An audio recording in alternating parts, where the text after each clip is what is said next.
Hello, everyone, and welcome to episode 92 of the VR Verdict podcast. I'm PJ. I'm Wookie. We're here talking to Sam from Make Real Studio. Is that right? That's right. Yep. Make Real, based in Brighton, UK. Awesome. And we're here talking about your game Loco Dojo Unleashed. Just come out on the Oculus Quest store. Yeah. Yeah. Anyone listening or watching, there'll be links in the show notes for all the information we talk about. Grab the game on Quest. It's a blast, as you're about to hear. So, I gave it a 5-star review. Thank you very much. Yeah, reviews are like super important because it really helps with visibility and making sure we can do stuff on the store, and obviously a good score is one thing, but the number of reviews is helpful as well. Yeah. Especially when Roto VR, for example, they do those weekly or monthly top app lists and things like that. So hopefully we'll be slowly creeping up there.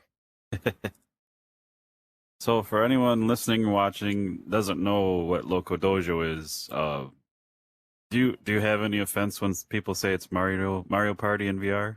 Or is that a good thing? I have no offense whatsoever if people want to say that. For legal purposes, we have to, disclaim that it's not based on Mario Party, or we don't use those words. But if other people want to call it Mario Party in VR, you are more than welcome. It's Italian Plumber Party in VR. Yeah, it's just a great board game with 16 mini games included. And you take turns going around and playing the mini games, and the mini games are awesome. Yeah, the idea is the current board is split into 4 themes. So we've got countryside, seaside, rocky desert, and boggy swamp. And then each of those themes has 4 games within. And they're either 1v1, v1, v1, or 1v3. Then the idea being you move around the board. The wheel around the outside is essentially the die that you throw to move your character. And then once you've got, every time you win a minigame, or every time you complete a minigame, you get some coins. So you get more coins if you get silver over bronze, or if you get gold, you get the most. And for you, then the coins go towards unlocking different coloured headbands based on like karate belts. And once you get the black headband, then you can go to the centre aisle where the sort of Grand Sensei's temple is, and you take on your final challenge. And if you win that, then you win the. Awesome. It's set up pretty well because the headbands do a nice job of like making sure you get a nice sample of mini games before you start the final mini games. That's a good amount of time. So yeah, I mean, for this initial version, we've just been busy optimizing and making sure that those 16 mini games work on Quest. Been balancing a little bit, changing some of the inputs, reducing some of the rates that the bugs come out and bug crunch, because maybe we're just getting too old, but we were finding it really hard from the PC version. But moving forwards, we want to do a post-launch patch to improve some of the multiplayer stuff and add friend invites and private lobbies, integrate some of the Facebook, Oculus, the new multiplayer stuff that's at the OS level, so you can come in direct from your sort of voice chat party straight into the game. That's important. Sort out the region issues so that, well, US and Canada, for example, can play each other. Right. And then, depending on the success of the game, we've got many more plans in terms of more themes, more mini games, more ways to play. We want to do like pass and play local multiplayer.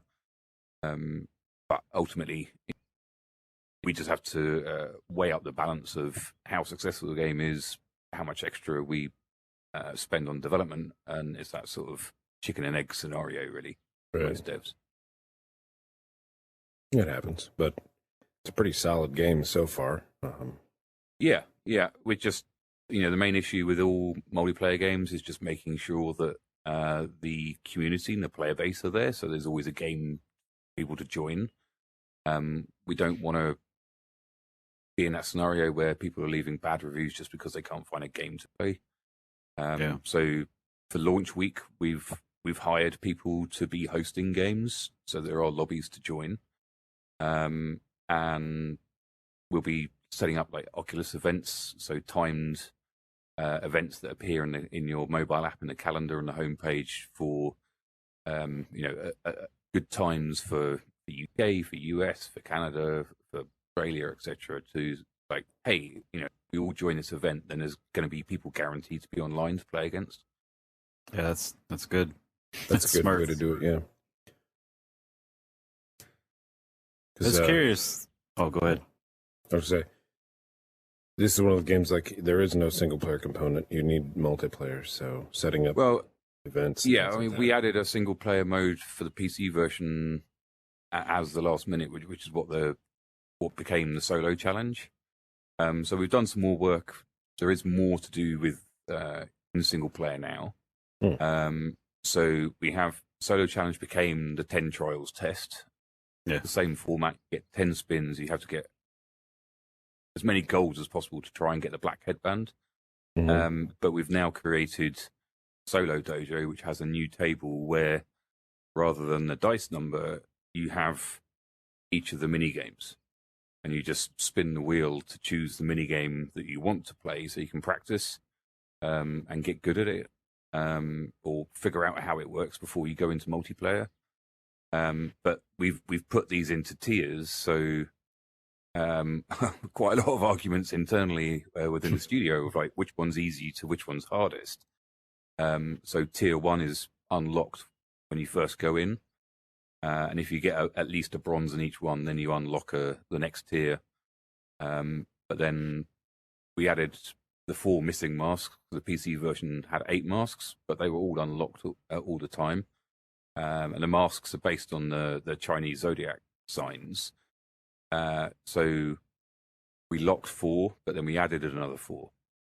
So if you get 2 golds in a tier, you'll unlock one of the older masks. If you get all golds in a tier, then you'll unlock one of the new masks. So then you can, when you do go into multiplayer, you can kind of sense how good somebody is based upon which mask they've got. Yeah.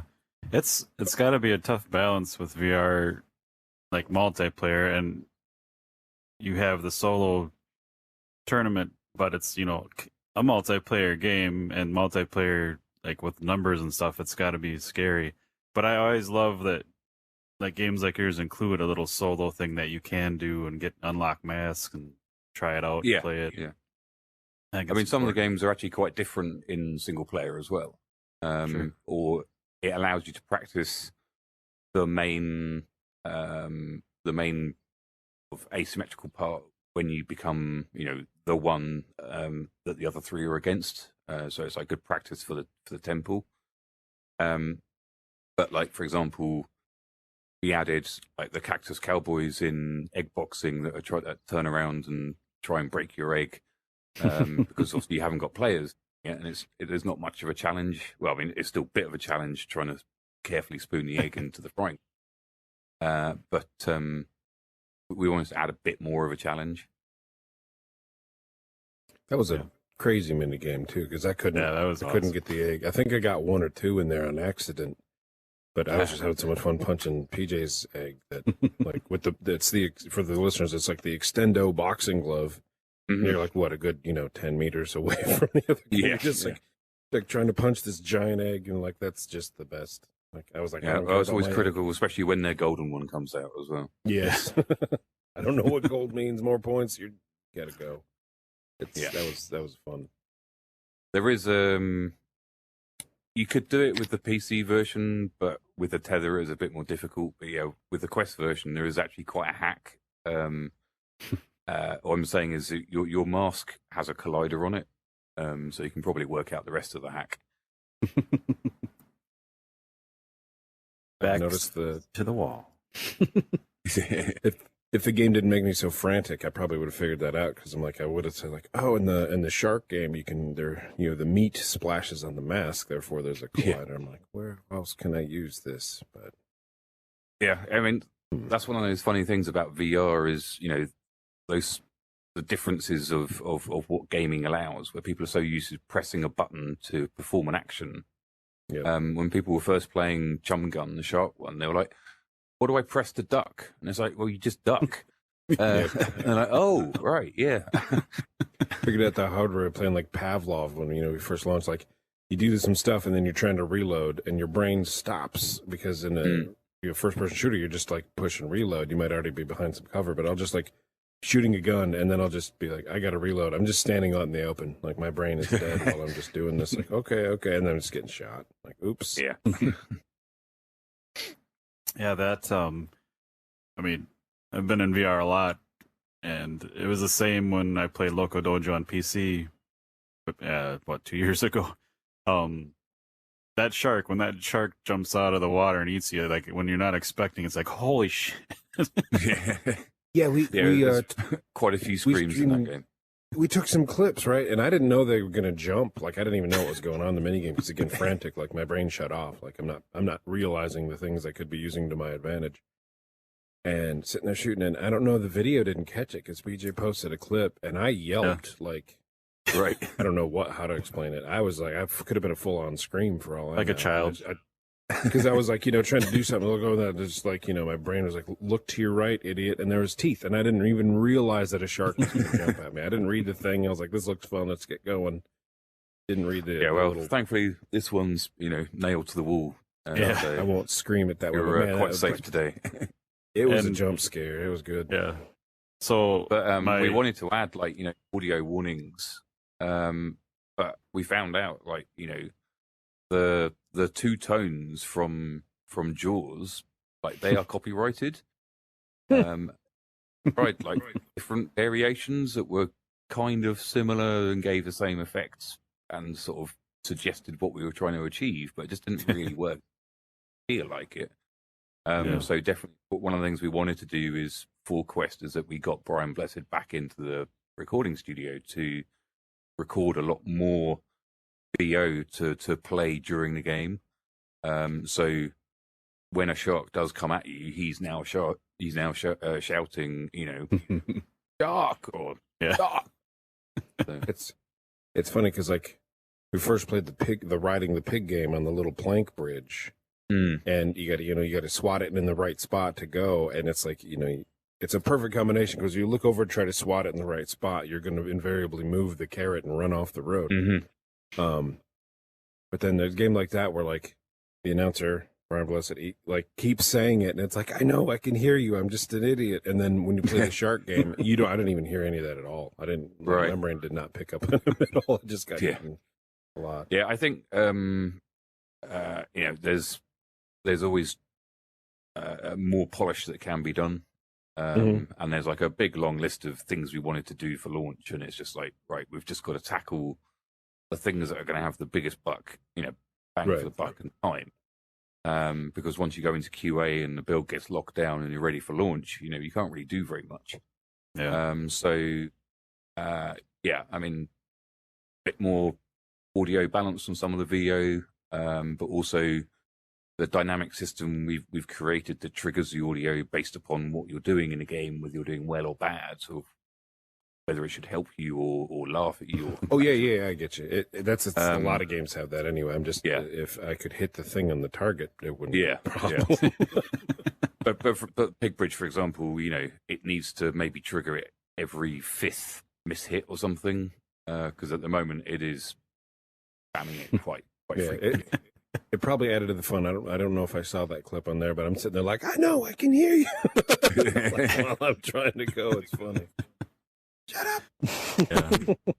And to the point of like screaming at the sharks, my wife played for the first time last night, and that alone is quite a review for you because my wife gets motion sickness like terribly. Like she can't even play like I Expect You to Die, where you just sit there.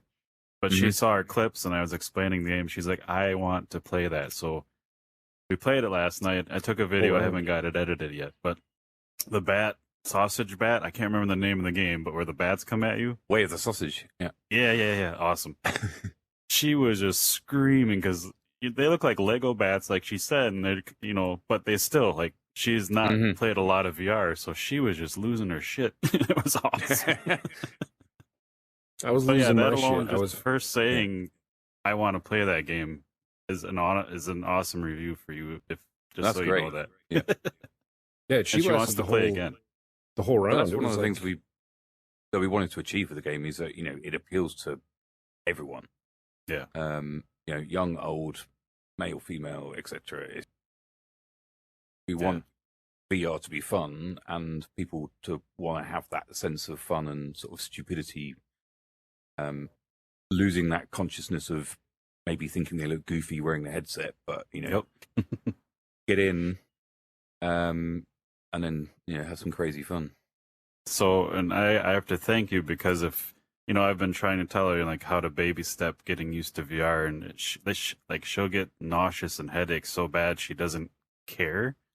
So if this game helps her get rid of her VR sickness or gets her VR legs, I'm gonna owe you a lot because her and I play a lot of like Switch together. She loves to play games, like older school games, not so much like first person stuff. But if she gets into VR through this game, I'm just gonna, I don't know, I'll have to do something for you because that would really make my day. Get a permanent lobby host for events. Yep. Free. Yeah, it's funny because we, like certain manufacturers, you have to put a sign up warning people about health and safety stuff. A lot of early demos we did, and we'd talk to people in the queue and go, if you feel funny, or people go, oh, will it make me feel sick? And it's just we learn about the nocebo effects basically. And now we just tell people it's like you can just stop and take the headset off at any time. Don't feel like you have to carry on. But we don't mention nausea, we don't mention sickness, we don't suggest you might feel funny or anything like that, because nocebo effect is that planting of a negative thought that can, people can actually actualize it. So they might have been fine, but because they're like, oh, VR makes people sick, and it's in their head, and they start feeling worse than what they would have done if they weren't thinking about it. Yeah, and I think she would have actually done better, but in my game, I let her play in my gaming room where the floor's padded and it's bigger, and I think it was just already a little warm in here because we didn't have the air turned down.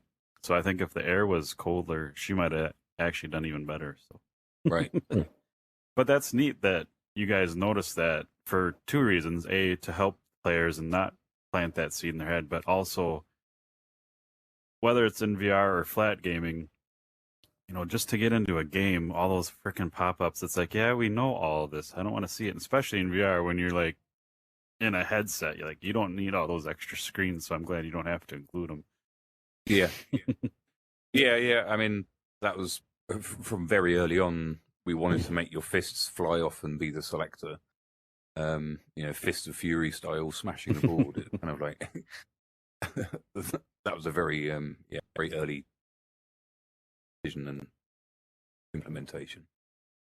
For the not having all those pop-ups and the nausea, I think you nailed it perfectly there, because like I don't really get nauseous that often, but my eyes will get tweaked. Like if I'm looking at pixels too hard, like playing like sniping in a first-person shooter, and I'm just like staring at, like, show me the face. I need to see the tiny little head to shoot it.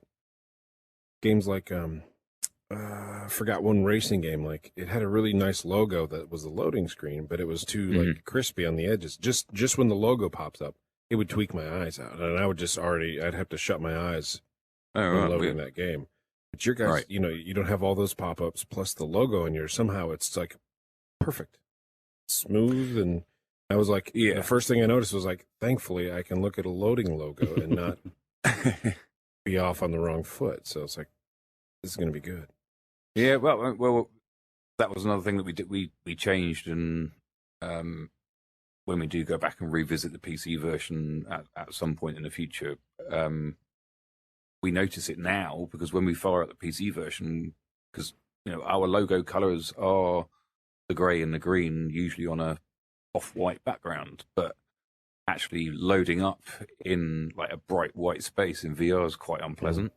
Yeah. It's like, no, it's our logo. It must be like that. But for Quest, we're like, no, let's stop doing that. Through a lot of our other applications for enterprise clients, etc. No bright white screens. Yeah, I yell at games all the time. I like nobody's listening. That's where we're on the podcast. But it's like you boot up Netflix, and either you have like this color red from these chairs, and I have like a projector. Like all you see is this giant red, or sometimes it's a red N on a white background. And it's like, stop, stop with the giant solid colors. I still use the Oculus Rift CV1 as my main headset because I love it so much. And I'll get up 5-ish in the morning to play, and I'll put the headset on, and it's the bright white screen. It's like, God damn it! Like every morning. Yeah. I have to ask you, so you originally put this game out in 2017 on PCVR, Steam, Oculus. So here we are in 2021 releasing a Quest version, little updated and stuff, but how has that journey been? Because I don't know how well it did on PC, and you don't have, if you want to say fine, if you don't, fine, but I remember launching it back then. I'm like, this looks freaking amazing. I got to play this, but I think I was a little late to the party, so there was no players online. I'm like, I was trying to get people to play it. I'm like, Yeah, I mean, we get told constantly, especially with the PC version, this is sort of other studio heads and other developers and stuff, people who know, sort of the cost of what games take to make. So when we tell them, the number of sort of dev hours and the budget that we had, they're like, we just don't understand how we managed to make something look so polished and solid and quality for that little budget. And it's credit to our team and the people who worked on it to achieve that. But majority of them were AAA games, sort of senior, very experienced, or had created a lot of content for full flight simulators, military and defense previously prior to joining Make Real. So they were kind of used to that sort of quality bar, but they were also like super focused on making sure that not a single frame dropped anywhere. And obviously we can make jokes going, well, of course it's really well polished because it's all made of wood, right? But it's always nice to hear that. And people, when they play it, they're like, oh my God, this is, so much stupid fun. I haven't laughed this much, in VR. But yeah, it did okay for us. But our studio moniker is serious fun, right? So that reflects the 70% of our work, which is mostly enterprise for our B2B clients, where, there's solid money to be made. And the 3 letters of fun is the 30% of the in and out of home and installation stuff we do, which, Radial G, Loco Dojo Unleashed, Chaos Carts, various other museum and theatre, sort of immersive theatre stuff. And Radial G did very well, and it funded itself for the PSVR version. But then the deal we had on PSVR, it was like early days for box products and stuff, and early days for PSVR as well. So it didn't do as well as we'd hoped. And then Loco, it's quite Marmite, right? So I think a lot of gamers, especially in VR, they want FPS or they want rhythm action. And probably if we wanted to make a lot of money and just focus on that, we'd make an FPS, but that doesn't really fit in with our studio mantra in terms of serious fun, but also the sort of ethics of what we believe in terms of encouraging positive behavioural change through immersive technologies. So we wanted to make a game that we kind of wanted to play, but also at the same time something different for people who wanted that alternative. But because it is multiplayer, you need to have friends with it, and you need to have that organisation ability to get people together at a certain time to play a room, to set up a room, play a game. And we did start the Quest optimization back in 2018 when we first got like the early Santa Cruz dev kits. But we had a blocker with the quality bar aspect of the initial store launch, and so we kind of parked it. And it's difficult because I've seen some comments for Quest. It's just like, all right, well, if this is based on the PC version, there must be like loads of DLC ready to come, right? It's like, no, but there will be, assuming that we do well on Quest. So it's very much, it's more than a passion project. It's not going to kill the studio if it's not successful, but we obviously want it to be successful, and we want to carry on updating it, and we want to have a lot of fun with it. But we also want to show that you can do something else with VR. Yeah. And it is 4 years old, and at the time it was designed with the Oculus Touch launch. So it was designed to explore and showcase different things that you could do with tracked controllers and touch controllers and input. But since then, the touch controllers have moved on. We've got hand tracking. There's loads of new. Well, we've got a Tupperware, plastic box full of post-it notes of minigame ideas that didn't make it beyond like the alpha stage. That are ready to be pulled back in, prototyped and released. So it's been a journey to get here. Sorry, go ahead. I was just going to say, it's releasing on Thursday. Was a great milestone for the studio to get something on. We've released some stuff on App Lab, and to actually get something on the store is a great milestone for the studio. Yeah. How fun is it to sit there and think of mini games and then try to like prototype and test them, and because the mini games are insane. Like, I don't know where you came up with some of them. So Pete, our main designer at the time, he came up with most of the ideas. And I worry about that kid's head, right? I don't want to lift the lid and look inside. After the first few mini games, you get like when it's about to start, you get that little like sample that tells you the title and like statue of a pig and like a fruit or something, and it's kind of like after the first couple, you're like, what the hell is going to be this one when you see a new one? Like, why is that? What's a pig got to do with a metal hook? What is this? Well, every minigame name is pretty much a pun based on what you're doing, right? But yeah, we've also do quite a bit of work with like local colleges and do work like virtual studios as like a work experience thing. So we're part of an organisation in the UK called Into Games, which is designed to encourage and enable people from a much wider, diverse and inclusive range of backgrounds to get into the games industry rather than having to go to college or university, etc. That's so awesome. I want that. Excuse me. And we work with them, and they reach out to schools and colleges or like coder groups and stuff like that.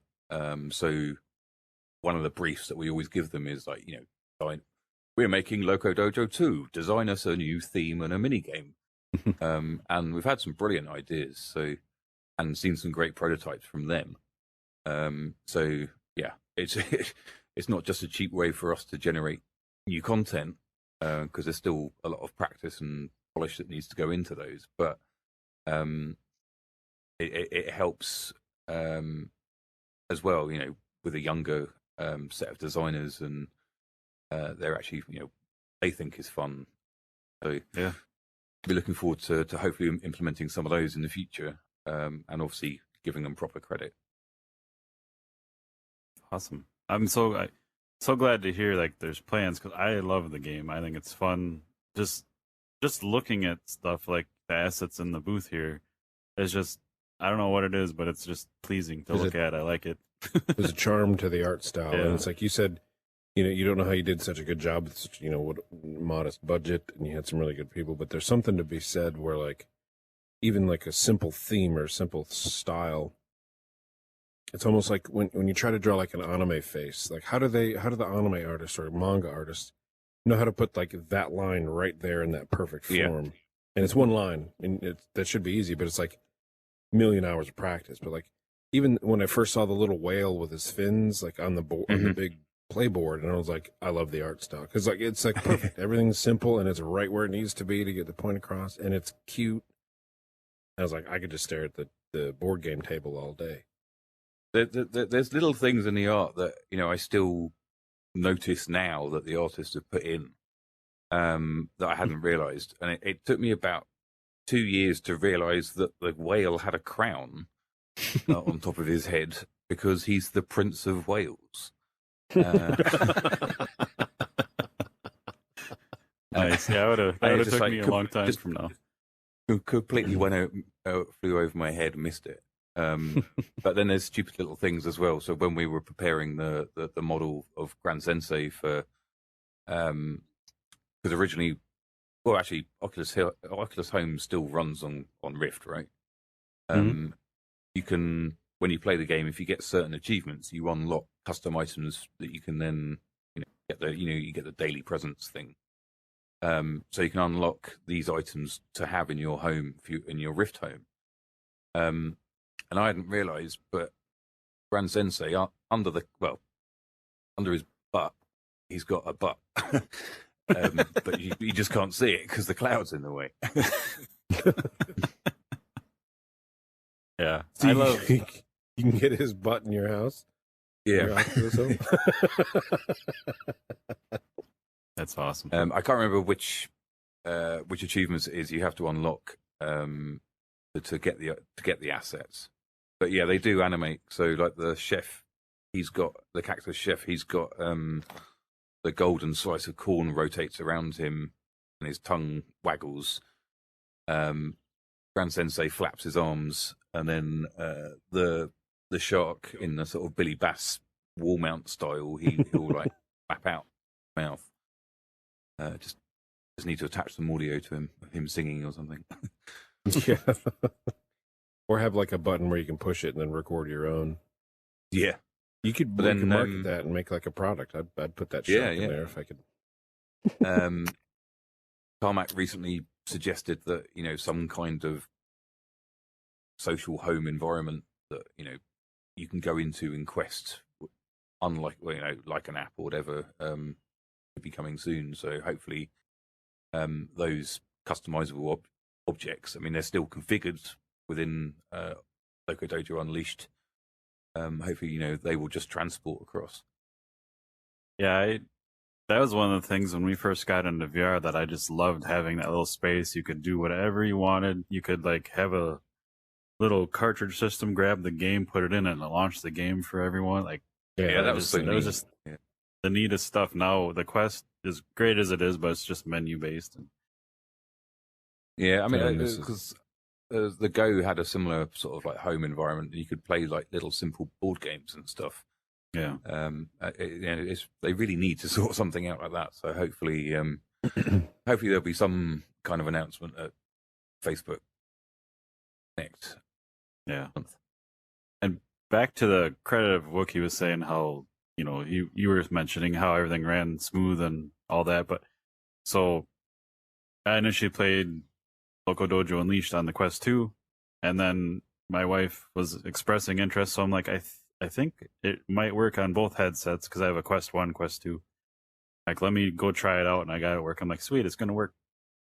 So I let her use the Quest 2 just because I thought it'd help with her sickness, motion stuff because it's clearer, faster, which hopefully it did. So I was playing on the Quest 1, which I haven't used for quite a while, and the difference was nominal. So that's awesome. It looks great. Yeah, on I mean, both, we get daily stats in terms of performance across all the app installs in the developer dashboard, and I think it's like half a frame difference between the two. As an average, it's pretty good.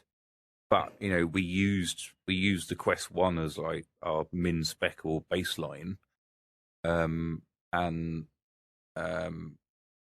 ideally, look to tweak more for Quest 2 specific features, or because add the difference between the difference between the Quest 1, Quest 2 is one thing, and then I guess not that different from the PC version, which is pretty crazy, being its mobile headset. Yeah, I mean, if you like the artists, they can obviously see the difference straight away. Yeah. And there's little things like the green one-eyed monster with the teeth that you're chucking the biscuits at. On the table, like on the PC version, his head's like completely, like yours, round and smooth and shiny. But on Quest, he's got a few angles on it where we had to optimize the geometry. But yeah, actually, that scene was like the heaviest scene that needed the most optimization, really. But we started that back in 2018, and it also gave us a good base to start getting the version running on PlayStation VR. Nice. It's just a case of time and effort and having our technical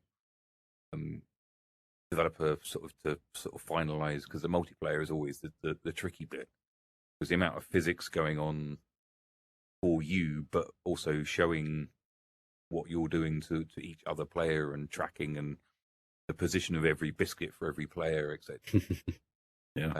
It's crazy, some of the physics stuff.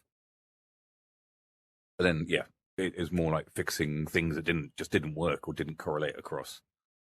So we used like some simple Unity assets for the rope on the sausage nunchucks, or the rope holding the carrot on the stick. There isn't a 64-bit version of that, and Quest builds have to be 64-bit now, so we had to rewrite all of that ourselves, which was quite a big job, which is why they're a bit stretchy and not quite as solid. And the carrot is it's essentially it's a stick. It's a carrot on a stick on a stick, as opposed to a carrot on a string. But you don't really notice when you're playing, so it's more about performance optimizations and efficiencies that don't really detract. And for anyone again listening or watching, if the term sausage nunchucks doesn't make you go buy this game, I don't know. Go back to work. Go push your spreadsheets. Yeah. And again, it took me a while to realize that game's actually quite dark, in that you're using cooked pork products to defend live pork product. My products. That was one of the things that popped in my head. I'm like, was this one of the pigs that won? Like, there's cute little pigs that are behind you in the little pen there. You're defending them. It's a risk-reward balance. So, like, every pig that gets carried off, it allows you to have more nunchucks spawned or something. Oh, that's not part of the mechanic, is it? If you no. throw your nunchuck, you lose a pig, and you get a new nunchuck. Yeah. But there is an achievement. So, if a pig's being carried off by a bat, you can throw the nunchucks and get the bat to drop the pig and save your pig. And you get an achievement for that. So. Yeah, I don't know if we don't really want to do any spoiling, but there seems to be a lot of, like, I don't know if that would be an Easter egg, but that type of thing where you just mentioned throwing that, like, not everyone would think to do that. But I've noticed some little things. pretty neat. There's a lot of Easter eggs in there, and there's a lot of, I mean, people, quite a lot of people look at it and go, "Oh, they're really simple, stupid games. You know, there's no skill." And it's like, well, go on then, go and get a gold.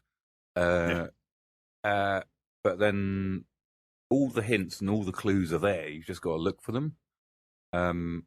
Like, you know, the achievement descriptions give you some pretty big clues of the advanced, you know, skills that a true master in the dojo has. Well, it's like simple stuff is usually the better way to do that because, yeah, it seems simple, but you add in a little bit of make your own fun, like better physics, this, that, and the other. Like, you could do some pretty crazy stuff without doing that. Like, you can go from, I don't know what mini games I was just tanking on last night to, like, the end of the match. I got, like, 3 golds in a row, and I'm like, I must have learned. But, you know, there's a lot of deceptively, you know, simple stuff when you're using, like, the little mine carts to catch your burgers. I think somebody bumped me out of the way. And it's like, I couldn't bump them. So I'm like, there's something to that. Like, you know, can't rebump? Is there like no retaliation? They bumped me and now they're rock solid. I'm like, I think it just depends which direction the cart last went in. But you should be able to bump them back. But it depends. You know, they may be pressing their left bumper at the same time as you're pressing the right one. So yeah, if you're holding it down, maybe end up having a bump off. Keep going. They just can't go back to the right because they bumped me right out and got like, you know, a burger. And I was like, you son of a bitch. I couldn't get back. I was like, this is nuts. That is one optimization that made that game harder was we had to drop the shadows for the falling burgers just because it was just tanking the frame rate. So it has made it a little bit harder to define where the burgers are and which rail you need to be on. But again, you know, you learn by the size and scale of the burger which line it's going to be on. Yeah, I prefer that without shadows. Yeah. Pardon me.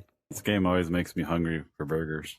I want to be that. But then we also want to do things like if you get the gold trophy in one of the mini games, then in Solo Dojo, then as well as having the apples and the pre-lobby that you can throw around, surprisingly heavy for apples, right? We want to have, like, you know, those golden assets stacked up behind you or somewhere. So, like with the mask, treasure pile. When you come in against an opponent, you know, if they've got like a big stack of gold stuff behind them, it's like, oh shit, you know, they're pretty good, right? Yeah. Not only have they played a lot, they've gotten gold. So yeah, that's a good thing to do because I always like. It requires some balance in some games because, like, we might play I don't remember first person or like Star Wars Squadrons. We might play that a lot once in a while, but we're not like that good. And you get up against like it match makes based on like your however they do it, that how many hours you've played. It's like that's not necessarily that good. We just played a lot. Right. We don't play for like 2 weeks. We suck every time we start to play. And then you get paired up with like random people. So if I was like came in and saw somebody with like a giant stack of gold trophies, I'd be like, I hope they've got way more silver and bronze somewhere in their warehouse. Because like, oh god. Yeah, it was difficult because I mean, we were playing on launch night, and because we've been testing it so much, and obviously having to test that when you do unlock all the golds, that each mask unlocks accordingly, and the the code works, etc. I've got pretty good at the game, and actually some of the mini games I always sucked at. And pardon the pun, but the one I sucked at most was the milking a pig with the piglets. I haven't seen that one yet.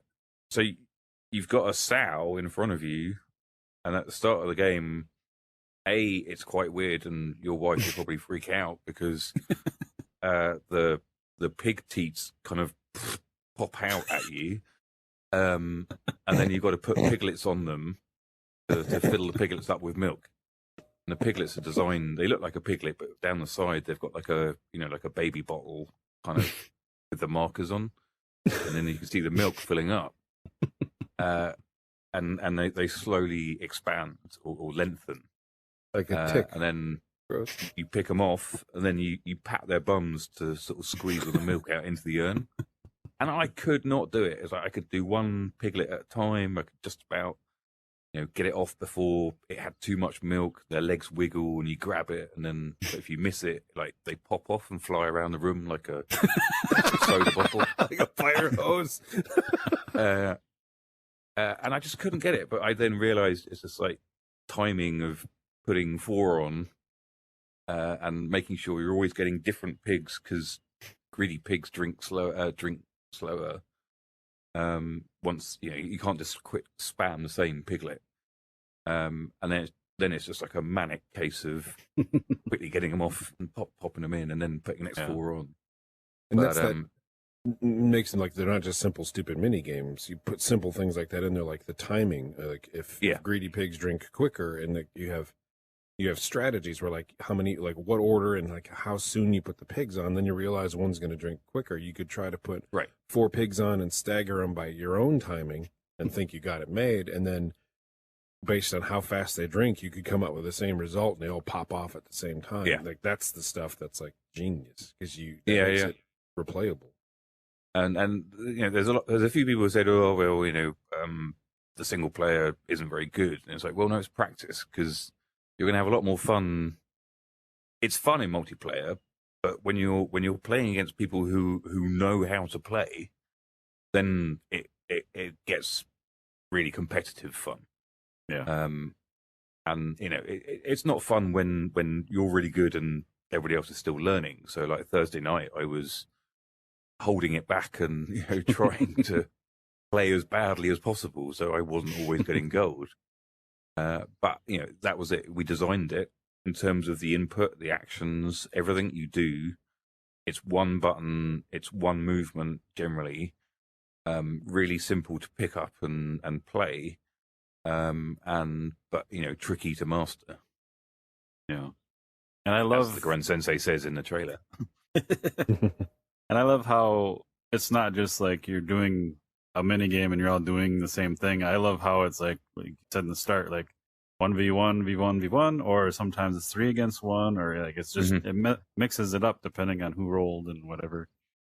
It's I love screwing over friends and siblings. Yeah. So I think one thing I would like to do is probably reduce the number of question marks, or have a mode where you can turn the question marks off for the boost and boon tokens. I think maybe 1, 2 question mark, 3, 4 question mark, 1, 2 question mark, etc. was maybe it's too many question marks. But then if you do play that other popular console title that involves parties and Italian plumbers, they have a similar mechanic, and you do get a lot of them. But I have seen a few videos where like you get 4 or 5 of them in a row, and it's just like, oh, come on, we need to. The first time we played, I was like, he was getting 4s on mini game. Yeah, it was like, come on. Yeah, I got like a question mark like every roll. It was fine, but I was like, I thought he was cheating, right? Because he was moving around. I was stuck. I'm like, oh, but it's fine. Yeah, I think maybe like 1, 2, 3, 4 question mark, 1, 2, 3, 4 question mark might help reduce that frequency. Sure. Maybe just 3rd question mark gives you a bomb and blows you up, and you just land on a random dot on the map. Like people find it certain unfair when they land on the yin and the yang ones, and they either get coins or have coins taken away. Just a fun part of the game. They've never played board games. That's what it is. Like you go back to go to jail and go all this stuff. Like, crap. With the board layout, and as cute as everything is, it'd be neat if, I don't know, if something like if it was your turn, like you'd actually go down into there so you could see all that awesomeness, like from. Well, in the prototype, that's what we did. Awesome. The prototype that we first showed Oculus, that's what happened. You were. The levels or the mini games essentially, I mean, they are still kind of, you're on the board as it were, but there was a much stronger correlation between the land you were seeing and then going in and being on and playing the game on the board as it were. But I think, well, yeah, it's just more in the sake of scene loading and destruction with the loading sequence and memory management. Unfortunately, we kind of lost that transition effect. That's understandable too. Because like Mario Party, Italian Plumber Party, when we would play that, like I didn't care about the board game part at all. It's like, okay, just means to an end. It's just, a shovel for the fun. But this one, like PJ said, I kind of want to see a little bit more of the board. It goes by too quick. There's the board plays such a small part, which is in some cases fine. You get to the mini games faster. But it's also like I said, when I first saw that little whale sitting there and his little hands moving up, I was like, that I want to see more of that. Yeah. Well, I mean, hopefully, we'll either release like a whole new board that you pull a lever and it'll flip over and you'll get a new board, or in an ideal world, like have to re-engineer the board entirely, but like and my dev's listening to this, he's like, shut up. Yeah, randomize the board. But like, well, modularize it or allow you to take a theme or a quarter out and swap it in with another one, and then the path realigns itself or something. But that would be really cool. My dev's probably like, oh no, that sounds like a whole load of work. So that actually sounds like a really cool feature, because then you kind of mixing and matching your own tournament. Because sometimes, like in rally sport racing games, you can say, I want like an Italian hill, and then I want a mountain, and I want this, and then we set up a tournament in that. It's kind of like setting your area. That'd be really cool. I mean, in an absolute ideal situation, is the game's so popular that other VR games want to feature in it, and then we can make a mini game that is based on other VR games, right? That would be so cool. And then have cross promotion. Because I think cross promotion is great within games. We did it with Radial G and Blair and Technolust, and we had adverts for Technolust and Iris and the various companies that were in Technolust, and he had the little model of the Radial G ship in the apartment and stuff. So, and you could play. Oh, you had to hack the Radial G machine in the arcade cabinet. That's awesome. It's nice bits of crossover. I love Radial G, by the way. Before we lose that topic.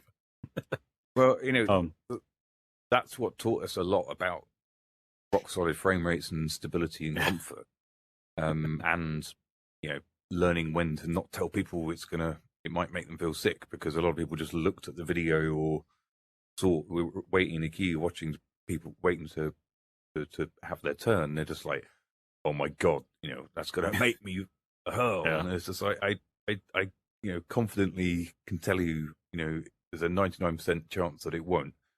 We ended up demoing it and watching and seeing thousands of players play it, and tracked like less than 1% who had to stop, and it was usually within like 20 seconds they were headset up going, nope, can't do that. But we once had a very heavily pregnant woman wanting to play, as she's like, I've tried baths, I've tried hot curries, I've tried this, that, and the other. I'm 2 weeks overdue. Maybe this will help induce me.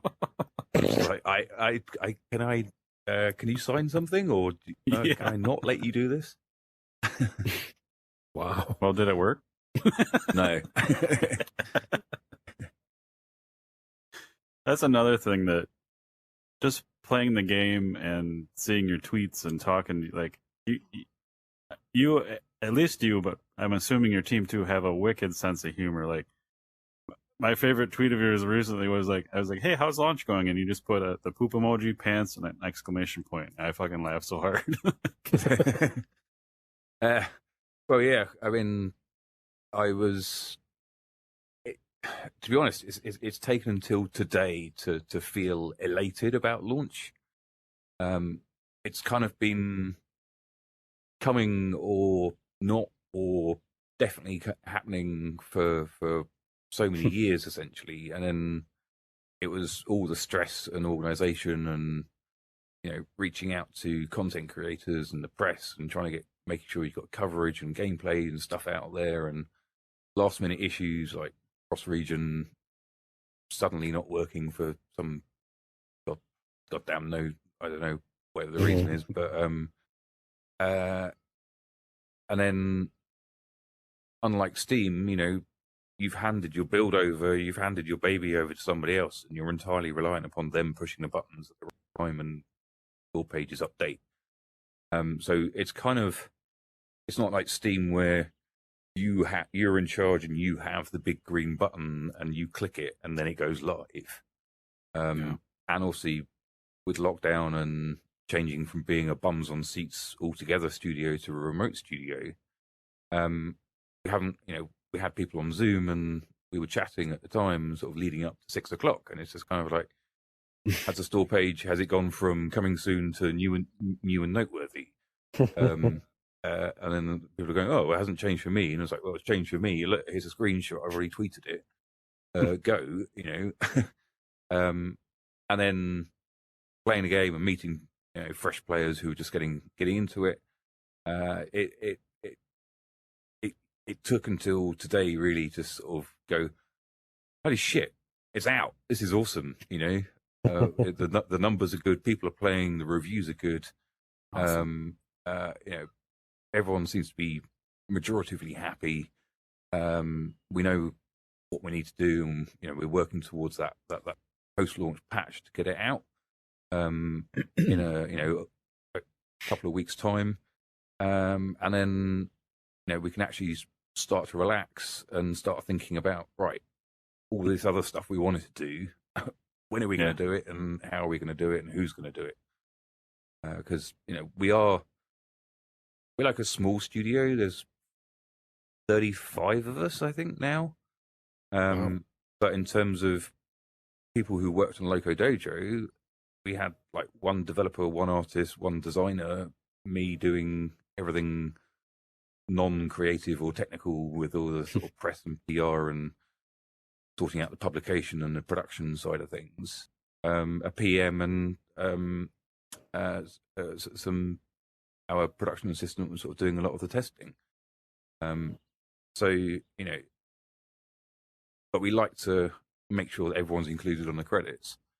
And if you spent more than an hour on a game or doing something in a game, you got listed as a dev team, but then everybody else is under the sort of special thanks bit. But yeah, it's always been a small team for the game because we can't afford to put everyone on it. Yeah, I think don't sell yourself short on the creativeness, because the marketing and just the tweets and all that, I'm assuming, is you. So that's pretty awesome. Yeah, I mean, to be honest, I'm pretty much think along the same lines as Bill Hicks when it comes to marketing and marketeers. And I'll let you go and find that YouTube clip. But my background is quality assurance and production and project management, and I didn't want to be the one at events or on stage or in the limelight. I was quite happy in the QA dungeon testing stuff and making sure stuff worked, right?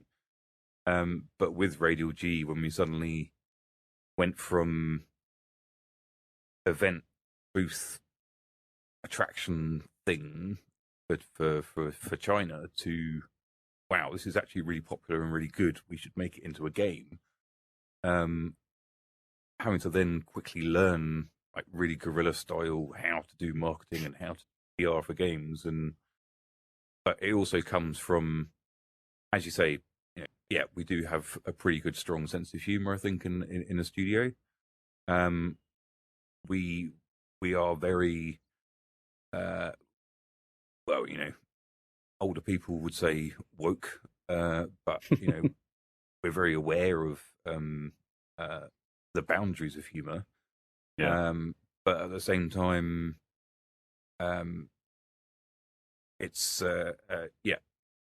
we're always very open and honest and transparent in terms of where we see the technology going, where we think it's capable of now, and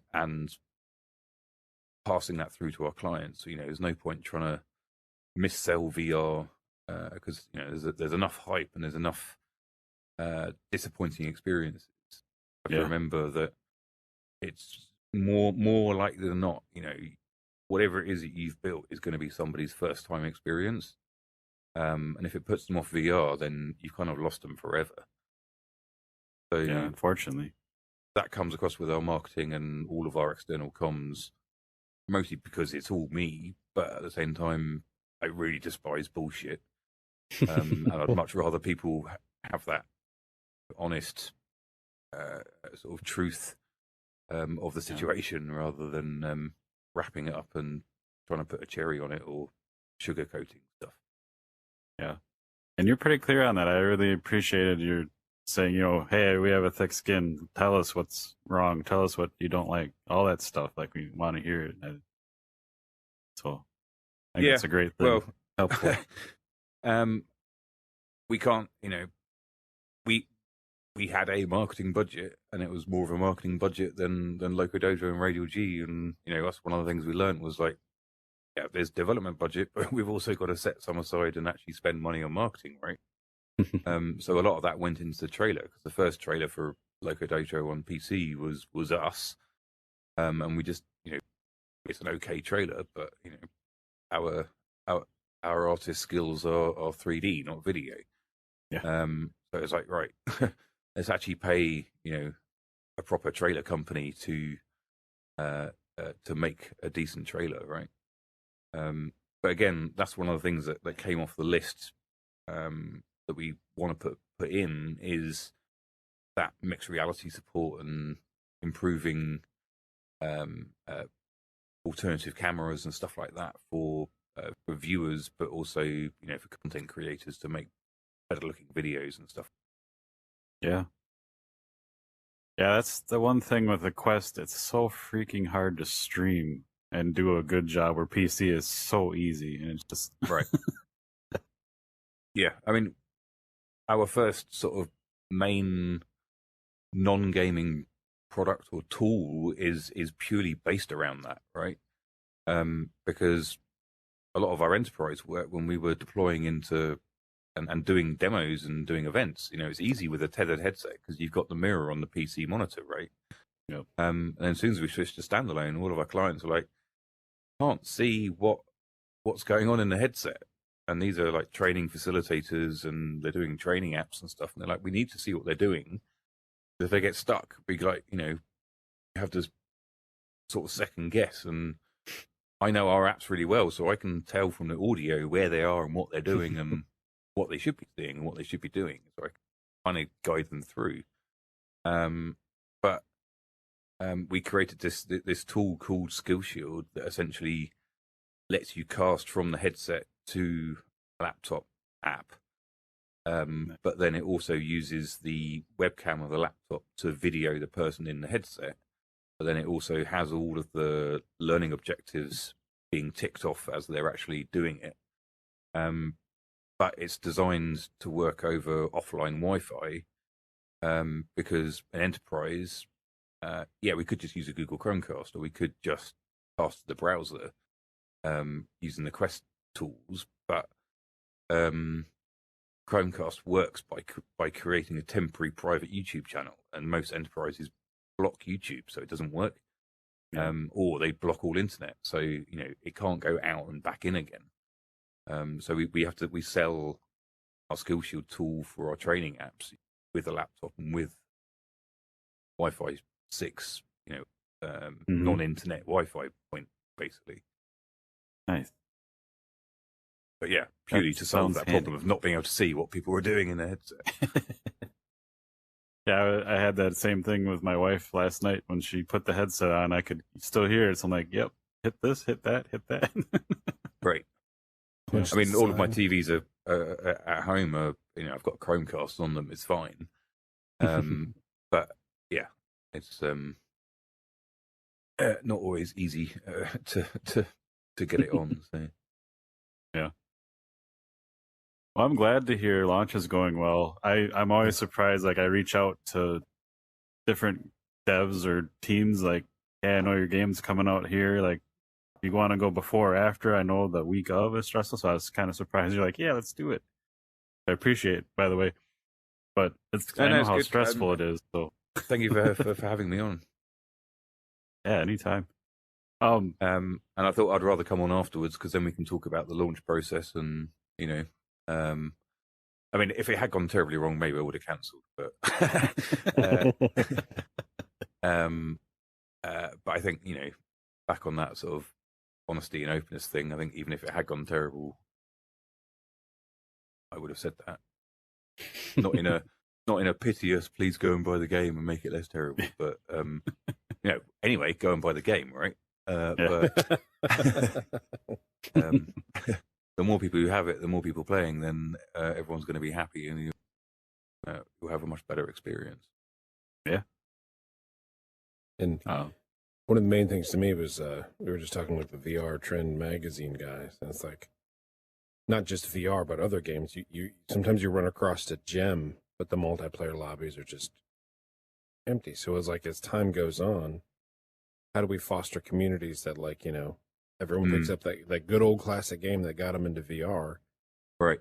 Fucking play it. Like, give me somebody to play it. That's a huge challenge to me because we've had a group of friends playing games since Xbox Live launched, and they've all but quit. Like every single one of them. It's just like we would try to set up like a game night, like once a week, try to match up. Just somebody votes for a game. It's been 5 years since we've had like more than one person at a time. So yeah, I mean, apart from Sea of Thieves, which is like once a month, occasionally with a couple of mates, I generally, my people are online on Xbox and PlayStation, but yeah, I haven't played an online game on my Xbox for so long. But it's probably age. I'm 45 and most of my friends are similar age and, all moved around and got kids or houses or dogs or whatever.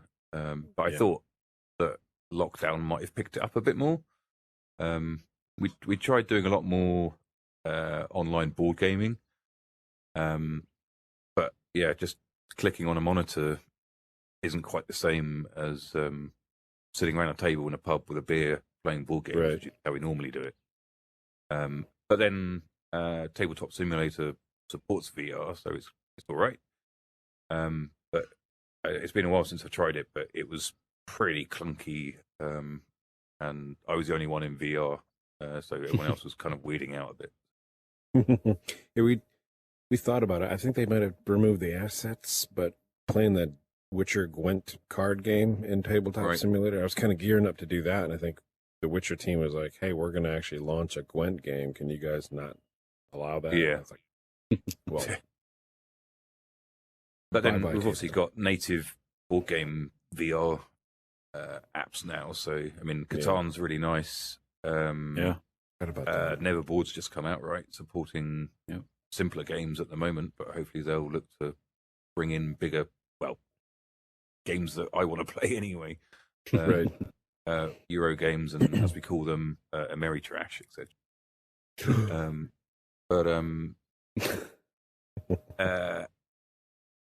But yeah, it's there needs to be more board game VR experiences as far as I'm concerned. I'd agree because I don't know. I think you're right when you said Ameritrash because I've hated board and card games because they're just so dull. And then for whatever reason, that Witcher game, in the Witcher 3 video game, they have a little Gwent card game, and I was like, hey, this is actually really neat.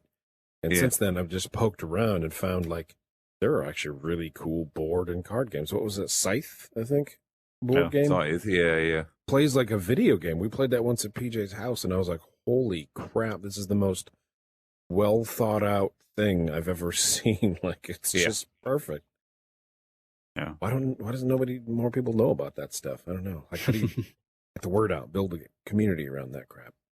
Well, it's one of the first things I did when I moved to a new town. I moved out of Brighton. I mean, Brighton's very good for tech, but it's also very popular with tourists. And in summer, it just heaves and gets quite unpleasant. And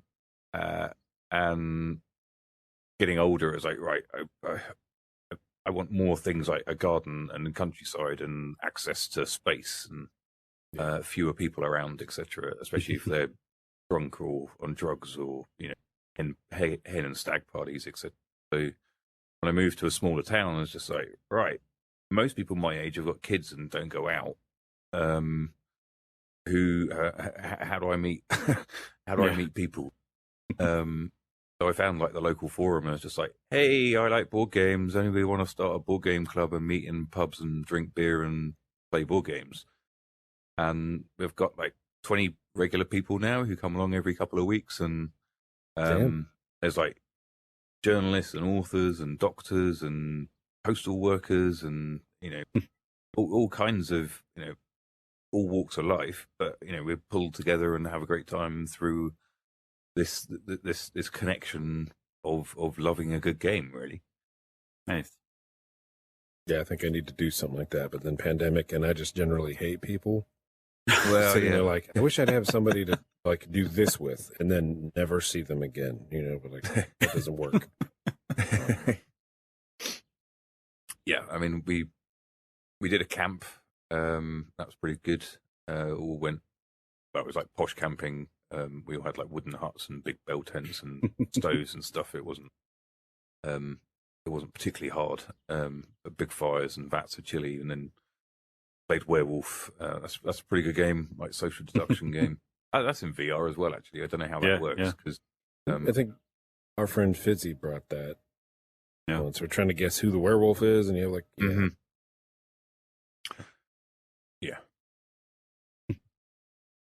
Yeah, VR's got a few, like you said, Catan and Demio's great. There's another one I'm missing, but okay. Again, have they added a save point in Demio yet? Not yet. Sure. Oh, because it's just no.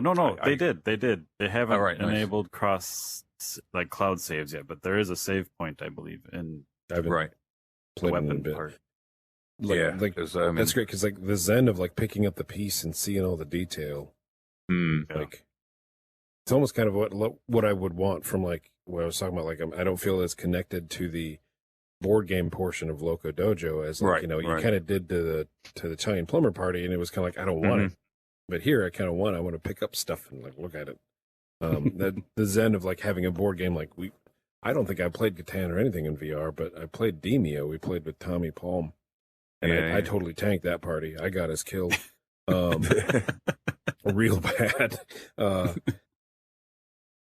But like you picking this stuff up, I was like, I didn't think it would be that cool in VR. And I've tried to explain that to people like at work and stuff. And I got one dude to get it. We played with him a couple times. And some people are just like, what's VR? I'm like, shut up. You don't know. Yeah, I mean, it's the same with my board game club. Like 2 of them have got quests. One's always had like Rift and 5, and then one's like keeps on saying he's going to buy a quest. I was like, look, my game's out now. Go buy a quest. Go buy my game. But yeah, when Demio came out, or Demio, I was just like, look, there's this awesome D&D VR game. It should be right up your street. It's like, if people want to talk about, a killer app, the killer app for you is this, right? Yeah. Go out and buy one. You got to wrangle people and just put the headset on them, and then that's how they. Oh yeah, I'm buying this. But unless you can do that, it's really hard to sell. Yeah. Well, the biggest adoption we see is through our enterprise deployments. We put a VR training app onto like hundreds of headsets in a big corp. And they're like, yeah, great. Okay, I've done this soft skills training or whatever it is. And this headset's cool, right? And VR's cool. I now get it. And they're like, what else can we do with it? So it's like, okay, well, if your boss isn't looking like, here's Loco Dojo, here's an early build, here's what you can do, right? And they're like, oh my God, you can play games and VR's awesome. Okay. And they're like straight on their phones, ordering one for them, maybe even one for their wife and kids or whatever, to arrive the next day from, a big online retailer. And it's just like, that's where adoption's really being driven from is through enterprise, I think. I have a mental image of like that person like at work playing Loco Dojo, and the boss is like looking at him, and they're just like, Like, what is that guy doing? Doing the laptop recording thing. You see him with the sausage chucks screaming. Yeah, the most of going back to the design and like the designer's head and stuff like that, and the exploring what all the different inputs are is like one thing that does trouble me a little bit is like some of the you watch somebody playing, some of the gestures are actually quite suggestive. And it's like, like, it's really funny. And then, like, somebody's kid plays it, and you're like, oh, shit. Yeah, before we played last night, I told my wife, I'm like, try to hop in and do one mini game just so you get the feel of it. And I recorded her on my phone, and I just sent her the text this morning. She's like, oh, that's great. And she's just... Put it on TikTok. Awesome. Put it on TikTok. TikTok's where, like, I'm far too old for TikTok, and nobody wants to see my ass around anyway. So yeah, I'm not much younger than you, and I have the same issues. Like, funny is funny, but there's a line here now these days, and it's like my funny crosses, so I keep it to myself. I've been looking at TikTok and like just trying to see how it's being used for VR, and some people got like review channels and demos and stuff like that, and little snippets of them playing. But obviously, the most popular stuff is all the VR fails. And it's just like, well, I don't want to be using that to promote the game. Exactly. Yeah, Techman Jew. The fails where they put like a headset on a girl and she just goes crazy and punches the TV like immediately when the game launches. Yeah, or people that's the falling best over video, and but it's stuff like like I don't want that. that. Yeah. I'm not going to show that to anybody because it's going to harm them getting VR. If you're looking at TikTok, check out Techman Jew. He's going to be on the podcast. I reached out to them. Yeah. He's awesome. Good stuff on there. I love the fact that social media can kind of get those ideas out there, but same thing, like, want to hang out with people, but I also hate people. I still don't have Facebook. I haven't used my Twitter account. My girlfriend took over my Twitter account and trolls people with it. I've had that since Twitter launched, like way back. Like a friend of mine, that Fizzy guy I just mentioned, it was like, hey, look at this, it's new, it's Twitter. Like, I don't know how long ago that was. Right. It's like you could use social media for good, but then it's like, it's all messed up and bad. So I'm amazed by people who take on like the marketing. I talk to other devs, and one of them, they say his Twitter game's awesome. He's always so I check out his stuff, and I'm like, I just don't. I don't operate that way, so I'm in awe of people that do or can. They took away some of my creativity because when it was like 140 characters, you had to like really creative wordsmith to get something in, right? And now it's essentially unlimited. Well, was it 280 or something? The double. That's 280. So some of that's sort of gone away, but yeah, it's. I need somebody with mad video and Photoshop skills to support me really, more than my own quite poor capabilities. But hopefully it's the videos of the game and getting people to share their videos of gameplay. I mean, if I'm ever feeling a bit sad, I just go to YouTube and I go to the playlist, and we've got two now. We've got one for Loco Dojo and one for Loco Dojo Unleashed, but there's like over 100 videos that people have shared of them playing Loco Dojo on PC over the years. If I'm ever feeling a bit sad or thinking, the game isn't doing well, or what am I doing in my life, etc., I just watch these videos because it's like 98 videos of people having such a good time and absolutely just pissing themselves laughing. And it's just like, hey, okay, now I feel great again. That's awesome. So yeah, I highly recommend watching people having a good time, even if you hate people. What a bunch of ass. That's one thing that I'm like, we both work full-time jobs and stuff, and the podcast itself, what we do takes a lot of time. So I'm trying to because on PC I stream and I'll play, I don't do any mixed reality yet. I'm slowly trying to get there. But I have a camera on me with like lighting that matches the game, and you can see me flailing around. I'm trying to get that working on Quest, but it just takes a lot of time and it's just not easy. Otherwise, I'd be streaming all the time. Yeah, we started looking at mixed reality on the PC version, and like everyone who releases a tool or an asset for Unity, it's like, it's a Unity plugin. It's 5 minutes. It's really simple to install and set up. And it's like, yeah, if you're working on the Unity Cube app, yeah, it's just Loco Dojo is fairly complex in the way it destroys scenes and stuff between loading and mini games and having to reinitialize every time. But we started to get live working, but yeah,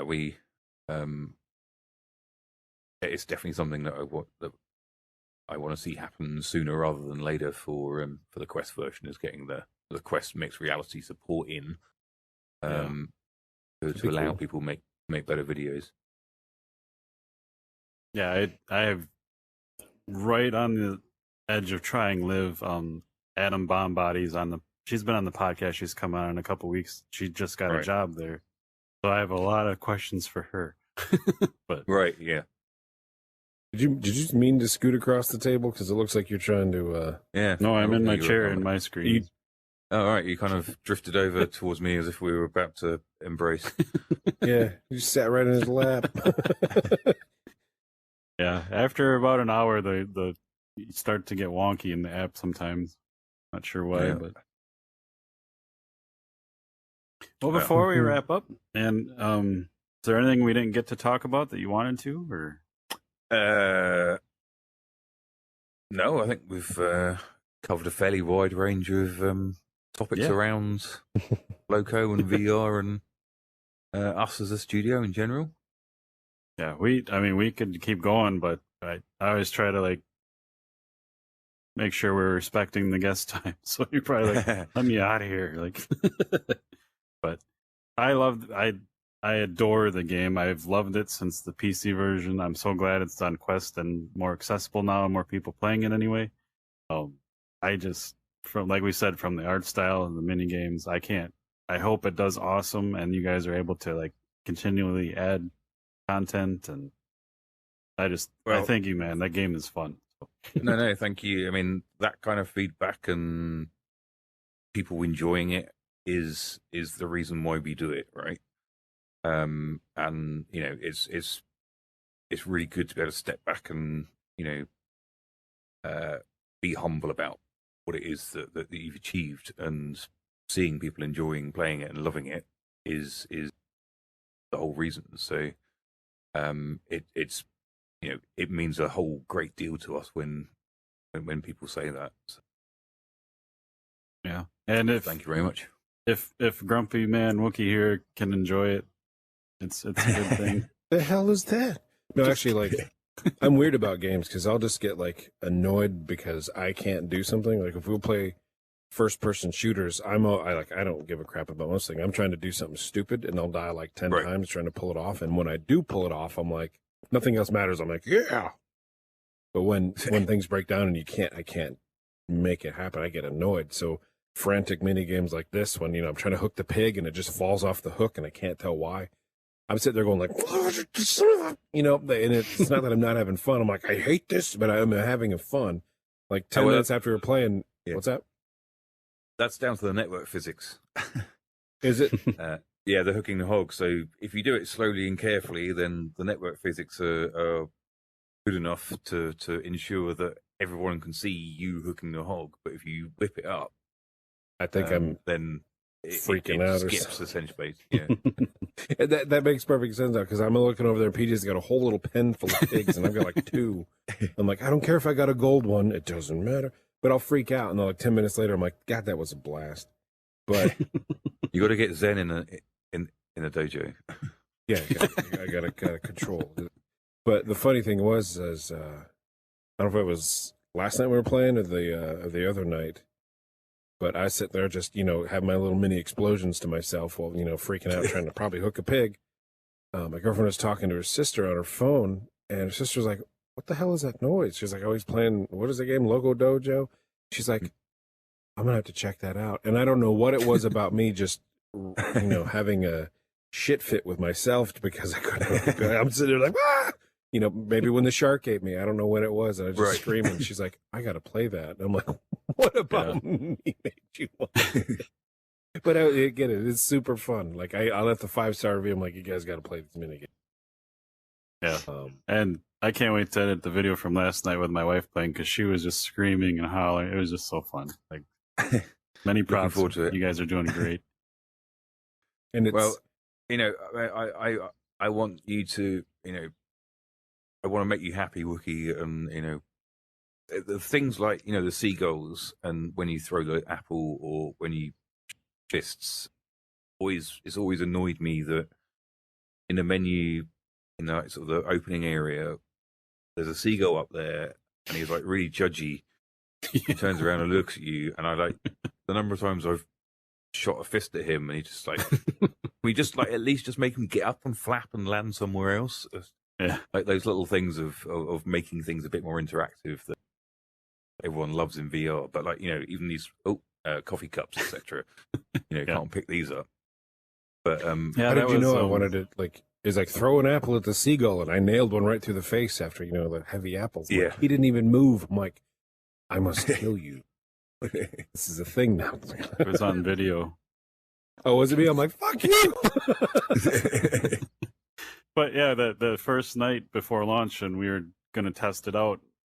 I was waiting on Wookiees, so I was sitting there, and I threw probably 100 apples, and I hit that seagull twice. I'm like, motherfucker, didn't go. Like, I didn't know what PJ completely fully put in that video. I'm like, I'm gonna hit that fucking seagull. It's on the list somewhere, but I don't know where it is on the list. But if that's the worst thing, like, you're totally fine. Yeah, it's the details. Like, Half-Life Alyx has like ruined a lot of people for their expectations, and they're like, yeah, but there was I don't know, 350 people and a budget of like 150 million or something. Over many years. It's like, of course you can feckin' pick up everything and look at it. Yeah, really. Yeah, when air quotes enthusiasts say, "Oh, Half-Life Alyx direct VR for me, I can't play anything else." I'm like, okay, go do something else then, because there's so many other things. Yeah, like it's great, but that is like, there's only a couple games like that, and it's like that's not real. Like, I don't want to say it's not real VR, but the meat is down here with indie devs and all the other games that are out there that aren't that. It's like, come on. Yeah, it's like when people say multiplayer is easy in Unity, you just tick a box, and it's just like, no, it really isn't. No. They have plugins, and there's a lot of netcode done for you, but that doesn't make it easy. That just means you don't have to go develop the backbone. You still have to configure the backbone and set up all your stuff. Like, I've told PJ about that. Like, when I was first looking at like Unity multiplayer stuff, and it's like, well, you can spawn something, or you can use the instantiate command. Those could still be in there. I'm not. It's like, you must have to rewrite or write your whole game to use instantiate, even if you don't need it, because you might want multi. Same thing, but it doesn't work. And it's just sort of like, what if somebody writes a whole big ass game and then tries to put multiplayer in it, and then you have to rewrite the whole thing? Like, nobody's going to do that. Yeah, that's tough. That was one of the lessons that we learned from Radio G's, because like that started off with Steam VR support, and then Oculus Rift was coming out first, and then the Oculus SDKs came out, and no, sorry, I'm talking out my ass. It started off with DK1 and Oculus and DK2, but then the only way to get it out really was the Steam store. There wasn't the Oculus store announced at the time, and then the Oculus store was announced. It's like, right, we're going to put the Oculus platform stuff in, and the store stuff, and then the PlayStation VR stuff, and it was this horrible spaghetti mess. I'm told anyway. I'm not a developer, so when we came to starting development on Loco, it's like, right, ideally this will be successful and we will make it multi-platform, therefore organize the code so there's game and platform, and it's very easy to pick out and drop and swap and everything else. Right. It's a different setup to start out with the modular mentality, and you can probably swing stuff like based on, gathering info about develop one app to save developer time. So you don't have to do like a different build for 60 different things, and have it recognize something about the environment, and then, tweak some things like it's PSVR. So check these boxes automatically, but then you have such a bloated app to, it's like, oh God. Yeah. Well, hopefully stuff like OpenXR will, reduce the need for all of that. Yeah. That'd be nice. And going back to what like PJ said about, the Half-Life Alyx ruined me for VR, what I think a lot of people, and this is just not VR or gaming related, a lot of people just don't really see things for what they are anymore. They go by their existing expectations, and they're just not happy if it doesn't live up to what they thought it would be. They're like, just see it for what it is and enjoy it. And then if you don't actually enjoy it, then you would know. It's not just sort of like a reviewer said this, so that must be my opinion. Or I've been playing too much GTA, so I play this other game. It's not GTA, so I hate it. It's like, yeah, and it's the same as like, how much is a game worth, or what is the value of a game? What do you set your pricing at? I mean, we've stuck with $19.99. Fortunately, worth it. The system sets GBP and Euro prices and Australian dollar prices automatically. We can't tweak it individually like on Steam. I think I haven't actually checked because I've had it installed for so long. I've never actually seen the price in pounds. I need to log out of Oculus at some point and not be in the dashboard. But I think it's more than £14.99, which is what we wanted or what the original version was. But that was just how the prices and the currency conversion worked at the time. But yeah, it's like I account it's like $14.99 to me is 3 craft beers, which will last me perhaps 3 hours. So as long as I get more than 3 hours entertainment out of it, then it's totally worth it. And yeah, it's for me. It's just like I think nothing of dropping that on a craft beer. Therefore, I'm not going to go and complain when it's like $14.99 and then go, oh, this game's rubbish. I've only played 50 hours and it's right. Totally not worth it. It's just like, really? Come on. Yeah. Crazy. But well, see, we always say we try to let you go, and then we pull you back in. Like, yeah. Well, Half-Life Alyx has ruined, well, not ruined, but our designers, especially on the enterprise side, right? So we operate as an agency. So a client wants a training app built, and they have a budget and a timeline, and we turn that budget into development days that are profitable for us, etc. And then the designer comes along going, I've just finished playing Half-Life Alyx and I've got loads of ideas, and it's just like, put them all away. Oh, no. Do not put them in a box and burn the box, and don't take cues from Steam and Valve and stuff like that, because it's like, how long did it take them to make Half-Life 2? I think that was like, should have come out in 2004, and it came out when? And how long did it take them to make, like, they don't have timelines because it doesn't matter. They just have people working on stuff at their own pace. Don't ever take cues from I mean, our projects on average are like 3 months, and there's 20 days in a month for work days. So it's like 60 days of dev, maybe 90 if there's 2 devs on it sharing some of the load over the time. And it's just like, no, we're not making everything pick upable. No, we're okay. Yes, you can make a water shader. So in these health vials, when you dip it, the water moves. But they didn't even have that in Alyx at the start, right? Yeah. But yeah. Yeah, so people see games where they take a drink and the glass flops around, and it's like, that doesn't look as good as GTA's drinks. And it's like, do you even know how to do that? It's not easy. Shut up. But yeah, it is a strangely nice, sunny, warm October day here in the UK, and I think it's about 3 p.m. now, near enough. Oh, wow. For me anyway. Yeah. And you guys must need some more coffee because it's still early, right? Yeah, it's so 8:30 here. 9:30. But it's been an absolute pleasure and an honor to be on.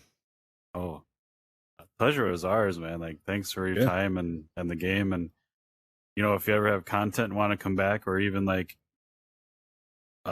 showcase a new something here ahead of time, reach out. Absolutely. Chance little plug. Yeah, if you get like a new set of mini games or whatever, just come on. Yeah. Well, what I will probably need to do is add you to our test channel, so when we think we've got our cross-region fix in place, you can test the earlier build for me to make sure that the cross-region's working. Be happy to. Yep. Anything we can do to help, we try to help. And I play a lot of games, so no problem. Excellent. Well, may well see you around the table one day once cross-region's working. And then I can skill you and show you all the cheats and hacks and tips and tricks of how to win. Just put me in the corner and let me just pop off while I'm trying to, figure out how to stomp bugs and stuff like that. I'll just be fine. Yeah, cool. Well, enjoy your day, man. Thanks again. I will do. And I will see you all soon. Thanks for watching, guys. Go and buy the game. Yeah. Links are in the show notes to the game. Check it out. Videos, all that fun stuff.